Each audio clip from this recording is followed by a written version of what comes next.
Assalamualaikum warahmatullahi wabarakatuh. Perkenalkan, nama saya Neila Adinda Muhtar, NIM 2317200835, kelas A, angkatan 023, prodi Pendidikan Jasmani. Baik, bismillahirrahmanirrahim. Assalamualaikum warahmatullahi wabarakatuh. Perkenalkan, nama saya Neila Adinda Muhtar. Saya mahasiswa dari USN Universitas 19 November Kolaka. Saya prodi Pendidikan Jasmani. Adapun tujuan saya di sini untuk mempertanyakan tentang penyakit yang ada di puskesmas ini. Yang pertama itu, penyakit apa saja yang ada di puskesmas ini, Pak? Ya, perkenalkan saya Muhammad Farka, Kepala Puskesmas Kuliah. Terkait dengan penyakit yang ada di sini, kita kategorikan dua atau tiga jenis penyakit. Ada yang namanya penyakit menular, ada penyakit tidak menular. Itu yang paling banyak di kunjungan selama ini. Kalau penyakit menular, itu ada yang namanya penyakit seperti infeksi saluran pernapasan akut, ada penyakit seperti diare, ada penyakit yang ditularkan oleh nyamuk seperti demam berdarah. Di samping juga itu ada penyakit yang tidak menular seperti penyakit hipertensi, penyakit DM atau kencing manis yang biasa disebut dengan Terus penyakit apa yang paling dominan, yang terbanyak di antara semua penyakit yang pernah ada? Kami klasifikasi yang ada penyakit biasa disebut dengan 10 penyakit atau yang terbanyak. Itu yang menempati urutan tertinggi itu adalah infeksi saluran pernapasan akut. Biasa juga disertai dengan penyakit seperti keluhan pada radang sendi, ya, penyakit pada gangguan lambung, penyakit pada kardiovaskular, ya. Penyakit ini terjadi atas faktor apa saja? Kalau penyakit tidak menular seperti hipertensi dan DM atau kencing manis itu biasa lebih dominan disebabkan karena faktor atau pola hidup masyarakat, seperti bagaimana mengkonsumsi, mengolah bahan makanan yang ada, bagaimana kebiasaan di masyarakat dalam mengkonsumsi bahan-bahan yang biasa memicu untuk terjadi penyakit.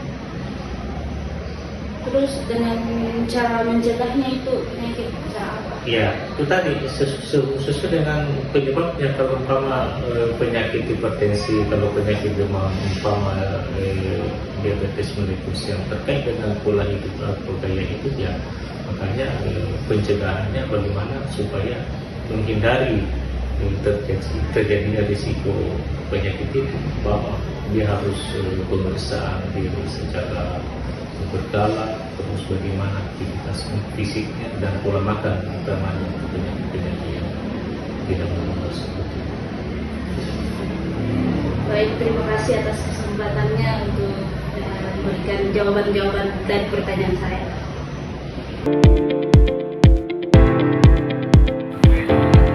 Baik, itulah tadi hasil wawancara saya di Puskesmas Bombana, tepatnya Kecamatan Poleang. Adapun penyakit yang dibahas yaitu di Puskesmas Poleang mengungkap gambaran penting mengenai status kesehatan masyarakat setempat, khususnya terkait penyakit menular dan tidak menular.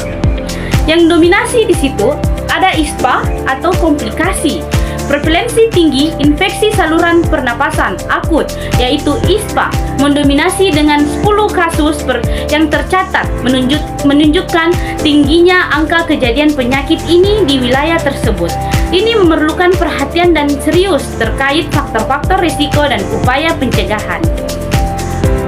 Komplikasi menarik yang signifikan adalah hampir semua kasus ISPA disertai keluhan sendi dan gangguan lambung. Ini bukan temuan biasa dan menunjukkan kemungkinan beberapa hal. Infeksi sekunder. Infeksi awal ISPA mungkin memicu infeksi sekunder pada sendi dan sistem pencernaan. Penyakit autoimun. Ada kemungkinan adanya penyakit autoimun yang memicu peradangan pada sendi dan gangguan lambung, dan ISPA hanya sebagai pemicu atau gejala penyerta. Defisi nutrisi. Kekurangan nutrisi tertentu dapat menurunkan daya tahan tubuh dan menyebabkan komplikasi pada ISPA. Faktor lingkungan, polusi udara atau faktor lingkungan lainnya mungkin berkontribusi terhadap timbulnya penyakit atau timbulnya komplikasi penyakit. Terus, perlunya investigasi. Koneksi antara ISPA, keluhan sendi, dan gangguan lambung memerlukan investigasi lebih lanjut melalui pemeriksaan laboratorium dan studi epidemiologi untuk mengidentifikasi penyebabnya yang mendasarinya. Terus yang kedua, penyakit menular lainnya yang seperti diare atau DBD yang sering disebut demam berdarah. Diare, keberadaan kasus diare menunjukkan potensi masalah sanitasi dan kebersihan lingkungan serta akses terhadap air bersih. Yang kedua yaitu DBD atau demam berdarah. Kehadiran kasus DBD mendapatkan penyakit upaya pemberantasan sarang nyamuk yaitu PSN dan edukasi kesehatan masyarakat mengenai pencegahan DBD. Terus penyakit tidak menular atau hipertensi. Hipertensi sebagai penyakit tidak menular menunjukkan adanya masalah gaya hidup di masyarakat. Hal ini menekankan penting program edukasi kesehatan masyarakat mengenai pentingnya pola makan sehat, olahraga teratur, dan pengelolaan stres untuk mencegah dan mengendalikan hipertensi. Faktor risiko seperti genetik juga perlu dipertimbangkan. Kesimpulan dari semua yang saya wawancarai ini memberikan gambaran kompleks mengenai kondisi kesehatan masyarakat dan menyertai kebutuhan dan pendekatan yang terintegrasi dan berbasis bukti untuk meningkatkan kesehatan masyarakat di wilayah Kecamatan Poleang.